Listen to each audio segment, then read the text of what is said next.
Hello friends, इस तीसरे video में हम बात करते हैं डाटा एनालिसिस टूल पैक के सबसे पहले ऑप्शन की, that is ANOVA single factor. ANOVA मतलब one way ANOVA. One way ANOVA में एक इम्पॉर्टेंट चीज़ यहाँ पर डाटा एंट्री को लेकर है कि एक्सेल में डाटा एंट्री कैसे होती है। अगर आपको एसपीएसएस का आइडिया है, एसपीएसएस में ये फाइल है cars.sav जिसमें दो कॉलम है, सेल्स और उनकी टाइप है, कोड है 012। तो इसमें जब हम यूज़ करते हैं अनोवा, तो एसपीएसएस काम करता है कि एक कॉलम में एक वेरिएबल आना चाहिए। ये बाई वेरिएट है, एक कॉलम में सेल्स है, एक में टाइप है, और हम जाते हैं analyse compare means one way ANOVA और डिपेंडेंट इंडिपेंडेंट वेरिएबल। इनके हम ये भी देख सकते हैं डिस्क्रिप्टिव्स वगैरह। ओके, और हमारा रिजल्ट एक अलग टेबल में आता है जिसमें मीन स्कोर गिवन है और अनोवा वैल्यू गिवन है 4.7। इसका मतलब सिग्निफिकेंट डिफरेंस है इनके मीन स्कोर में।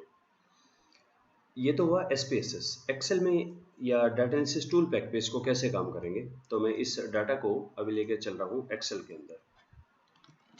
तो इसका एक्सेल का सबसे पहला रूल है कि हमें डाटा, सॉरी एक नीचे कर देता हूँ मैं, हमें जो डाटा है वो कार सेल्स और कार जीप ट्रक का सेपरेट लिखना है।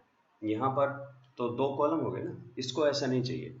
ये काम करता है कि कार का यहाँ लिखो, जीप का यहाँ लिखें, ट्रक का, यानी एक्सेल की डाटा एंट्री बिल्कुल अलग है। ये कैटेगरी वाइज डाटा एंट्री करवाता है।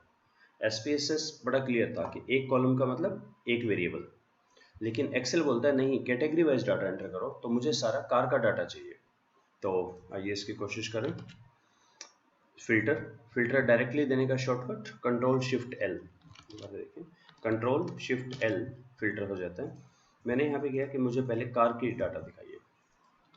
ये सारा कार का डाटा मैं एक नई शीट में अभी लिख लेता हूँ इसको। ये हो गया कार का डाटा, और फिर जीप का डाटा। जीप का जो डाटा है सेम है, नहीं सैम्पल साइज में काफ़ी फ़र्क है। ये कार है, ये जीप है, और तीसरा है ट्रक। सो ट्रक का डाटा, आई होप आपको क्लियर हो रहा है कि हमें डाटा एंट्री कैसे करनी है।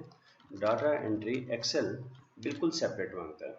देखिए इनके सबके सैंपल में काफ़ी फ़र्क है। कार जीप ट्रक, एक्सेल ऐसे मांगता है डाटा एंट्री। हम डाटा टैब के अंदर डाटा एनालिसिस, टॉप पे है single factor. Okay, input range. अब हर एक में डाटा एनालिसिस के हर मेनू के अंदर यही एक ही तरह का आता है, यानी एक इनपुट होता है, एक इसमें आउटपुट होता है। इनपुट में ये हमेशा मान के चलता है कि फर्स्ट रो में आप लेवल दिया करें, हेडिंग ज़रूर दें। तो इंक्लूडिंग हेडिंग इसको सिलेक्ट कर लेते हैं, कंट्रोल शिफ्ट डाउनवर्ड एरो, और ग्रुप बाय कॉलम, हमारा डाटा कॉलम में है। Label in the first row, इसका मतलब है फर्स्ट रो को नहीं पढ़ना है, उसके अंदर मेरी हेडिंग्स हैं।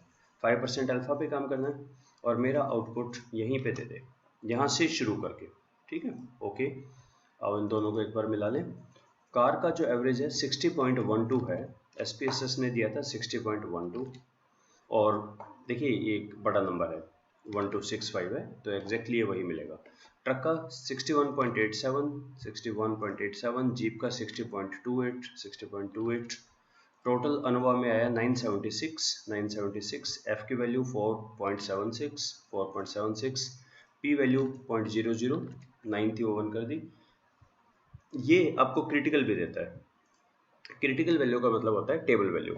एफ की वैल्यू डिग्री ऑफ फ्रीडम 153 पे 3.05 है। Calculated value greater than table value means the two groups और मोर ग्रुप्स आर डिफरेंट, और at least one of the group differ significantly from the rest. ये हमारा अनोवा हो गया सिंगल फैक्टर।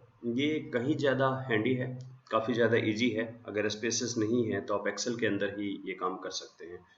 आउटपुट बिल्कुल same आता है जो वहाँ पर आता था, बाउंड्स वगैरह ये कुछ एक्स्ट्रा चीज़ें स्पेसेस देता है, पर यही चीज़ वही रिजल्ट आपके निकल के आते हैं। सो यहाँ पे रुकते हैं, अगली वीडियो में हम टी टेस्ट वगैरह की बात करेंगे। Thank you.